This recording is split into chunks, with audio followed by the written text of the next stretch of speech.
Uh, I initially imagined that I was going to be in a panel discussion, and it was only by surprise that I found out that I have to be a standalone speaker. So, in the past 2 minutes or 5 minutes, I've just devolved something to say.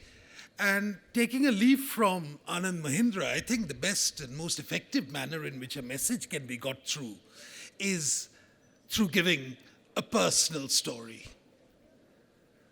In 2018, in one of those endless, boring banquets which are often held in Delhi to celebrate the visit of a foreign dignitary, I was buttonholed by, of all people, the Prime Minister. And he asked me a simple question. He said, "What are you doing in Delhi now?" It was not a question, it was an accusation. And he said, "I want you to go to Bengal. I want you to go to Bengal and try your hand there." I said, "But Bengal's a bit of a desert." He said, "No, all the reports I've got suggest otherwise. And I want you to just go there." So I went there.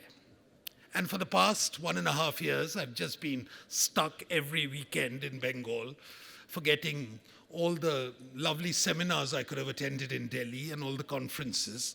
And in fact, I leave for Bengal just immediately after finishing this. Of course, for most people, I was a bit of an interloper.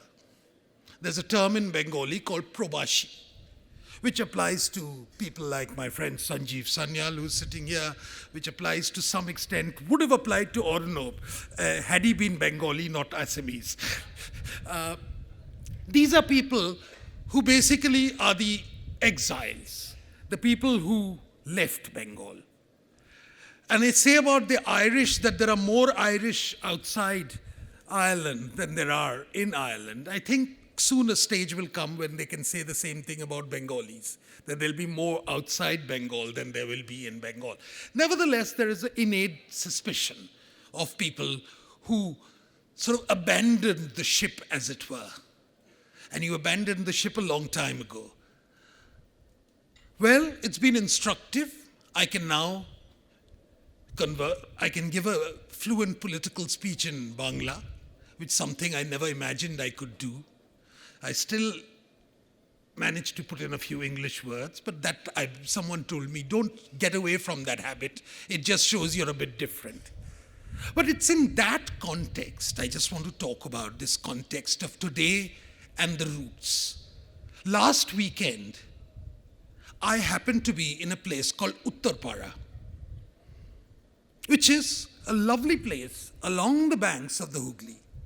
Now, Uttarpara, if any of you know about it, is very famous. In the early part of the 20th century, for those who are familiar with Sri Aurobindo's life, there is this very famous thing called the Uttarpara speech, which he delivered immediately after coming out of jail, and where his own vision of what India needs was so radically transformed. Where he linked the future of nationalism with Sanatan Dharma. Uttarpara is also home to another place which I went to last weekend. It's a place called Hind Motors. At one time, it was the largest motor factory in whole of Asia. It was the place which produced what was the symbol of socialist India, the ambassador car. Today, if you go there, I don't know whether you'd want to lament, you want to cry, you want to do anything. It's a ghost town. It's literally a ghost town. And if you've seen factories which have been shut down, desolate buildings, huge warehouses, and I think that, in a sense, summarizes the most extreme example of a state where the past sometimes is better than the future. When we talk about Bengal, and everybody comes along and they come to Bengal and they say, this is the land of Bankim Chandra, this is the land of Swami Vivekananda, this is the land of Subhash Chandra Bose. And then somehow there is a sort of guillotine after 1947. As if, and I could say, well, this is the land where the economy is a one-way ticket. People just leave. I was told this about Jaffna once. It's a lovely place to get out of. And I think that sometimes I feel applies to it. Now, what, in a political sense, can you do in a situation like this? One is to get into what Anand called the comfort zone. The comfort zone is to actually suggest that you replicate exactly what your predecessors had done, which is that what the left had done, what the successors of the left had done, and more or less repeat that with sort of tweaking it here and there with some jugaad added on to this. And will that be your roots? Because that's the new definition of the new roots of Bengal. In other words, you get into a situation where sort of envy, where constantly a series of entitlement, that is going to be the defining norm. Or would you try and effect a break, which is politically far more risky, and try and say that the future of Bengal actually does not lie in more government jobs? That the future of Bengal does not lie in having more organized forms of trade unions. That the future of Bengal actually lies in people on creating an environment whereby people can make the best of their own opportunities. And then look at those possibilities. Now, if you pose this particular problem to the established political class, they will recoil in horror. They'll say, good God, do you want us to lose elections? Do you want us, for the entire lot to be set up against us? Now, this reminded me sometimes of what I'd read about Tony Blair in his autobiography. He once made this wonderful distinction. And he said, by and large, politics is dictated by activists. And he contrasted activists to what he called normal people. And I've always been fascinated by this, that whenever we talk to the political class, we get a particular sense of safe zone answers.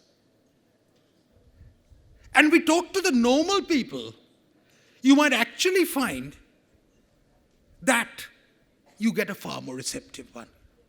One of the first things I did when I spoke in Bengal to small groups, maybe smaller than this, was to say that Bengal is in terminal decline. Now, 30 years ago, when Rajiv Gandhi said that Calcutta is a dead city, he was greeted with sort of tomatoes having thrown at him, not literally, but figuratively. Today, when you talk to ordinary people, they say yes. And I said, what's your personal anecdotal experience? The anecdotal experience is that we have one person in the family who's working either in Bangalore, who's working in Hyderabad, who's working in Manhattan, but very few can actually work in Calcutta. Because Calcutta is today the world's most populated old age home. And therefore, we in politics sometimes prefer the safe zone. The safe zone, which is that do not try to innovate, do not try to improvise, do not try to give radical ideas because they will be rejected. That's the assumption.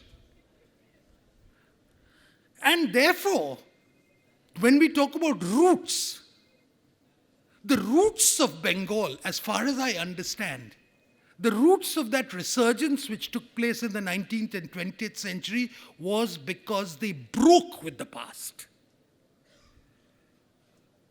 And they broke quite decisively with the past. Today, in politics, unless we have the courage to actually take that risk, maybe one or two of these ideas will fall by the wayside. They will fall by the wayside. But unless we can actually decisively take on the political class and say, get out of that comfort zone of yours, people want, this is a restless India. This is a young India. And it's very restless. It doesn't want the staid old ideas. When Gandhiji spoke about non-violence at that time, it was a radical idea. It was a completely radical idea because it had not been tried ever before. And it was also equated with weakness. Non-violence was equated with weakness. Now those perceptions have changed.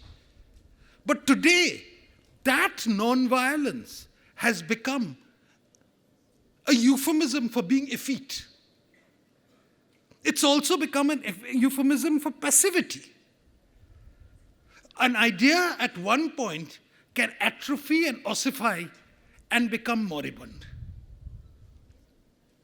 So, the purpose of politics, which is actually, in my belief, one of the most creative professions which we can have, is really to actually tickle the imagination of people.